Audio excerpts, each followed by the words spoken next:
Hi everybody, and thank you for joining me today for my live question and answer session. I've got some emails sent in today, so I want to crack on and answer those for you.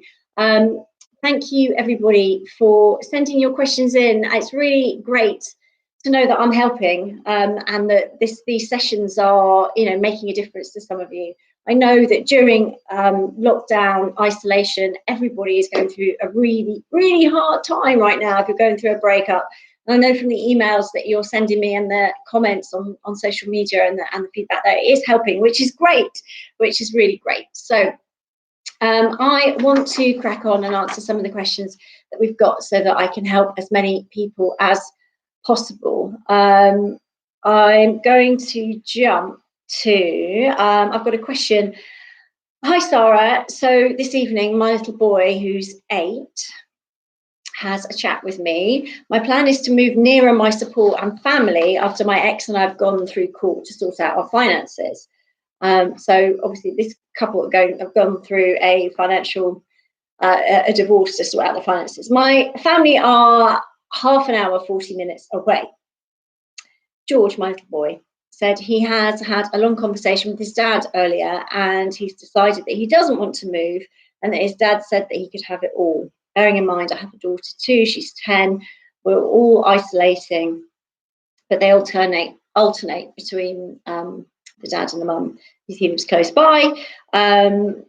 She's having to dig deep not to say much in front of the children, and she finds it awful how he's manipulating the children in this way. So do I have any advice? I refer back to when you said, just do the right thing. This is important to me. I would rather stand in the moral high ground. Well, absolutely. This is really important that you do the right thing. Now, what is the right thing? It's a very difficult question to answer it sometimes, because sometimes when people are doing things which don't seem to have the children's best interests at heart, it can be difficult.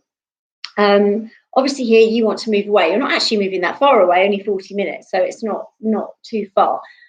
One of the things that I've learned from family lawyers and from my coaching experience and as a mum, I suppose, is that kids are much more resilient than you think. As parents, we want to wrap them up in cotton wool all the time, but they are going to get hurt. They are going to obviously, as we did as kids and as everyone does growing up, and that's what the world is like, it's a bit of a roller coaster.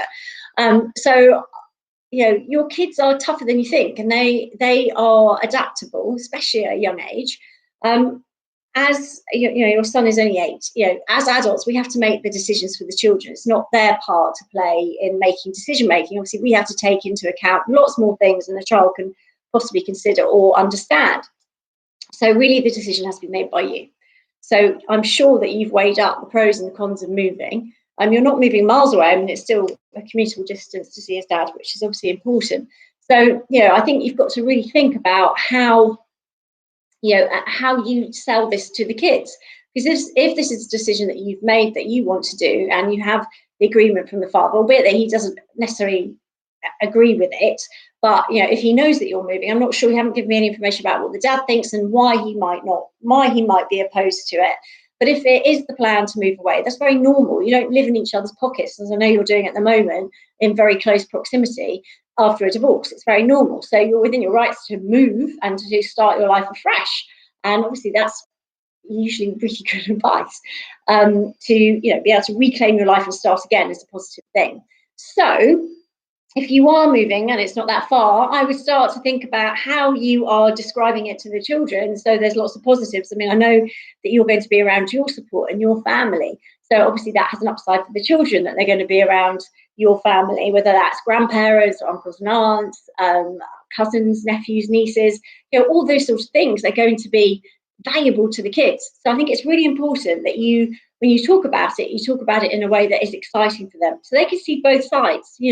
Obviously it's great to be close to dad, and maybe dad can move. I mean, it looks like he's quite mobile from where he is at the moment, but I don't know those details. So it's about looking at the options, and I know that it can be really frustrating if you feel that your children are being manipulated, but I think you've got to stay strong and say, well, there's lots of positives about moving, and this is this and this is this, but maybe don't go into it and definitely don't badmouth or do anything that would to diss the dad. That's really important. Obviously, you want them to have a healthy relationship. So how do you manage that is an interesting dynamic. So I would suggest that you pitch it to the kids as something that's exciting. You know, children are really easily influenced. I know somebody else has written to me about Christmases and worried about Christmas because they've just gone through a divorce and Christmas is a big thing. Christmas is a big deal for so many of us when we go through a divorce. You know, as parents wanting to see your children at Christmas, that's really what Christmas is all about, is about the kids. So an email here about how do I cope with Christmas without my children? This would be my first Christmas without them, and they're young, they're under 10, or 3 of them. So I would suggest that actually you don't need to miss out on Christmas, you know, and this again sort of ties in with this other email because children will take their lead from you. You know, Christmas is just a date, okay, 25th of December, but you can recreate Christmas on any day you like. So many a year, I've had Christmas on the 15th, 16th and 17th, for example, of December. You do it exactly the same. So you do Christmas as in Christmas Eve, Christmas Day, Boxing Day. So Christmas Eve, you get everything ready. You'd have maybe the grandparents or other family members or friends around for that. And everyone is celebrating the Christmas period early because you don't need to miss out. It's the magic moments of those memories. You can still come down because did you know that Father Christmas comes twice for children that live in separate homes? So they've got 2 homes. So, you know, if you sell that to the kids, it can be really powerful. In fact, I had a mother come out of school when my son was only in nursery because I was divorced or separated when my son was only 1. So he was in nursery and having these separate Christmases, double Christmases, one with his dad and one with me. And it was funny because one mum came out of school, out of the nursery, and she said, well, my son's come home and asked if me and my husband can get separated so he can have 2 Christmases just like you, Tara and Santi. And I was like, oh, yeah, because Santi was so excited. He got 2 Christmases. He got 2 lots of presents. Father Christmas came twice. He got all that excitement twice. So children will take their lead from you, okay? And they also know that adults make decisions and it's not their role to make those decisions. So I think you've got a strong case for sort of saying, look, you know, this is important. And we can definitely, you know, I'm listening, but it's not all about giving the kids what they want. It's about working out what's in their best interest. And also for you to be supported, then that's a really positive thing. So please don't change your decisions on what your 8-year-old is saying that he wants in the moment, because he has no concept of what it will be like to move, what it will be like. He's just been influenced at this moment. So, you know, as grown-ups, when you separate, you do move apart. That's how it works. You move out of the same home and you move to different places. Now, hopefully that's still workable so that the kids can spend time with each parent. That's the ideal. But again, it's not for the other parent it's not for parents to discuss this with kids. Adults make the decisions. And you can say to him, I understand that things, you know, will change, and that could be a little bit scary, but actually it's going to be fun, you know, and show him what's going to be fun. Paint the picture, because actually, you know, if you focus on what he's losing and what's going to change, that might be unnerving for him. If you focus on what he's going to gain and some new experiences and some fun stuff, that will really help. So I think that is really important. And again, you know, doing the right thing is always the important thing here, you know, not to badmouth the other parent, not to get down to that level. Even if they're doing it to you, you've got to kind of just take a deep breath, maybe not jump into it then and there. Maybe, you know, your son said that, okay, and walk away, think about how you're going to manage that, and then come back so that you hit it head on with, you know, look, it's going to be exciting, or just feed different things into a conversation, because at 8 years old, he's not ready for you to sit down and have that big discussion face to face and make it like an important chat. It might just be feeding in things that are going to get him excited. So how do you want to design your bedroom? You know, what kind of things, you know, do you have any special wallpaper you want, or what color you want to paint it, or, you know, what bedspread do you want? Yeah, let's organize it. And what do you want in your room, and how are we going to organize it? So they put their personal stamp on it.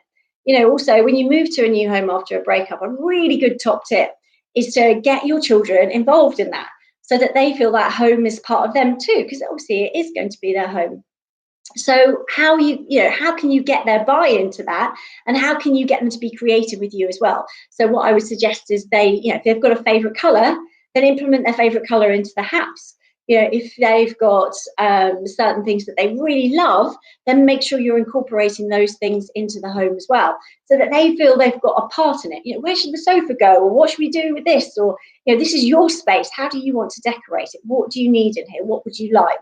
How should we arrange your furniture in here? Getting them to buy into it, because once you get the kids bought in, it makes it a lot more easier for you as well to make that transition, and you're sort of moving along as if, yes, okay, we've got separate homes now, but you can put your personality on this, and you can really get involved to make your room special, just as you can at your mum's house or your dad's house when you spend time there. So it's really important to get the kids buy-in on that as well, and also reflect their personality with some of the things that you're putting into that process, so that they know that they've had a say, even if they're really young. You can give them little decisions like, right, we're going to put the pots in here. Where should we put them? Well, what do you need? Well, you need your cups, and you need your plates, and you need your knives and forks. So where should we put those so you can help set the table every day? And they might say, I'll put it on this drawer, because obviously if you put it up here, they're not going to be able to reach it. So keeping it low for them and making sure that they're involved in that. And if you are going shopping for anything new, or you're online at the moment looking for things for their home, get them to choose, which one do you prefer, this one or this one? So then you haven't got blanket choice, because you might end up with something you really don't like. But just say, look, these are the two. Which one do you prefer? If there's a bit of artwork they like, or a certain cushion or a colour, then just incorporate that into your home. These things are really important to make it feel at home for you, but also for them. It kind of eases that transition.